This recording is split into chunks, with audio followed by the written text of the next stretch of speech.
গাজীপুরে প্রকাশ্যে কুপিয়ে ও গলা কেটে হত্যা করা হয়েছে দৈনিক প্রতিদিনের কাগজ পত্রিকার গাজীপুর প্রতিনিধি মোহাম্মদ আসাদুজ্জামান তুহিনকে। হত্যাকাণ্ডের পরপরই সিসি ক্যামেরার ফুটেজ সামাজিক যোগাযোগ মাধ্যমে ছড়িয়ে পড়ে। এদিকে গাজীপুরে তুহিন হত্যার দায় এবার জাতীয় নাগরিক পার্টি এনসিপিকেই নিতে হবে। হ্যাঁ দর্শক, এমন জনমত এবার উঠেছে সোশ্যাল মিডিয়ায়। জুলাই আন্দোলনে যারা জীবন দিয়েছে এই দেশের জন্য, তার দায় যদি শেখ হাসিনাকে নিতে হয়, তাহলে এই স্বাধীন দেশে এসেও কেন এই দেশের মানুষ নিরাপদ নয়, এমন দাবি তুলেছেন গাজীপুরের স্থানীয়রা। চাঁদাবাজ, ছিনতাইকারী, মাদক ব্যবসা, নারী ব্যবসা, এখানে যত ধরনের অকারেন্স ঘটে তার ভিতরে রাজনৈতিক শক্তি ছাড়া কোনো কিছুই ঘটতে পারে না। একজন সাংবাদিক তার জীবন বাজি রেখে জুলাই আন্দোলনের সময় ভিডিও করে এই দেশের মানুষের জন্য ক্ষমতাচ্যুত শেখ হাসিনাকে দেশ থেকে তাড়িয়ে দিয়েছে।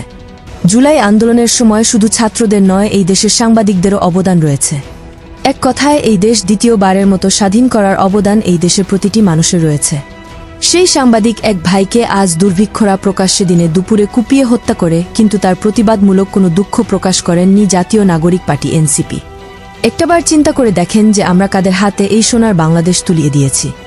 আমরা কি আজও স্বাধীন রয়েছি, না আবারও এই দেশের জন্য যুদ্ধ করতে হবে?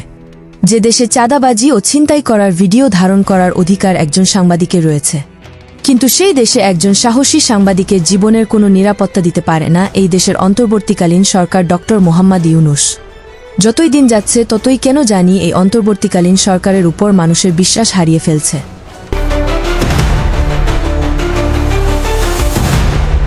এই সাংবাদিক তুহিন ছিল একজন বীর যোদ্ধা। তিনি ছিল সাংবাদিকদের এক নক্ষত্র, অন্ধকার আকাশে মায়াবী একটি চাঁদ। আজ সাংবাদিকদের সত্য কথা তুলে ধরার কারণে যদি জীবন দিতে হয়, তাহলে সেই দেশে ও জাতি কোনোদিনও নিরাপদ নয়।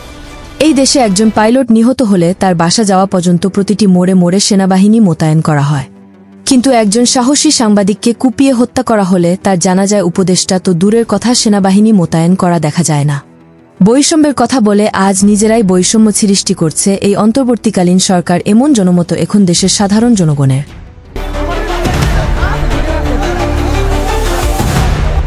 একটি দেশ নিরাপদ রাখার জন্য যেমন আইনশৃঙ্খলা বাহিনীর প্রয়োজন রয়েছে, ঠিক একই রকম সত্য ঘটনা দেশের মানুষের সামনে তুলে ধরার জন্য একজন সাহসী সাংবাদিকতার প্রয়োজন রয়েছে। এই বাংলাদেশের মানুষ নয়, সারা পৃথিবীর মানুষ তাকিয়ে থাকে একজন সাংবাদিকের তদন্তের আশায়।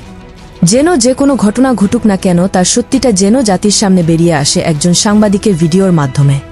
সেই সাংবাদিক ভাইদের সত্যটা তুলে ধরার জন্য এভাবে প্রকাশ্যে কুপিয়ে হত্যা করে এই দেশের মানুষ রূপী হায়নার দল ধিক্কার জানায় এই দেশের মানুষের জন্য। তাই তো সাংবাদিক তুহিন হত্যার ঘটনাকে কেন্দ্র করে অভিনেতা ইলিয়াস কাঞ্চনের একটি পুরাতন ভিডিও জাতির সামনে ভেসে আসে। সরকার কই? সরকার তো নাকে তেল দিয়ে ঘুমায়। এই সরকারের বিরুদ্ধে আগে আমাদের দাঁড়াতে হবে। দেশের মানুষের এমন অবস্থা দেখে একজন মারাত্মক বিশ্লেষক তারা ভাষায় কি বলেছে চলেন তা শুনে আসা যাক।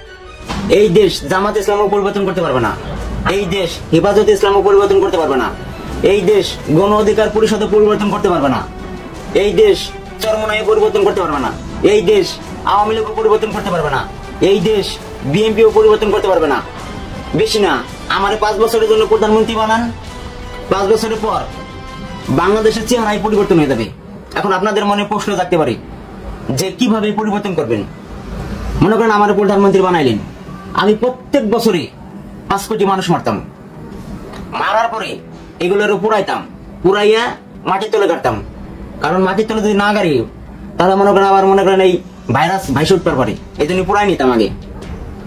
মারার পরে 3 বছরে 15 কোটি মানুষ মারতাম। থাকে কয় কোটি? আর ধরেন 4 কোটি থাকে।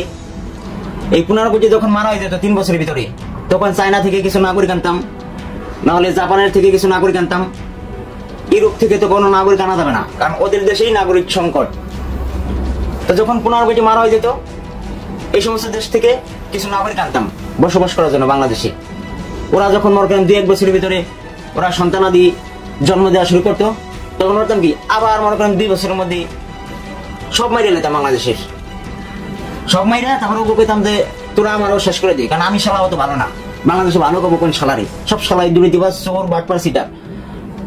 এভাবে যখন শেষ হয়ে যেত সব বাঙালি জাতি, এই পয়জন জাতি, মূর্খ জাতি, অসভ্য জাতি, তলেই যদি মনে করেন বাংলাদেশ পরিবর্তন হয়, আর নালে জীবনও সম্ভব না। এই দেশে ভালো কবো কারে ভাই, সব শালাই সমান। এতক্ষণ আমাদের সাথে থেকে ভিডিওটি শেষ পর্যন্ত দেখার জন্য আপনাকে ধন্যবাদ দিয়ে ছোট করতে চাই না, তবে ভিডিওটিতে একটি লাইক দিয়ে আপনার মূল্যবান মতামত আমাদেরকে কমেন্ট করে জানিয়ে দিতে পারেন।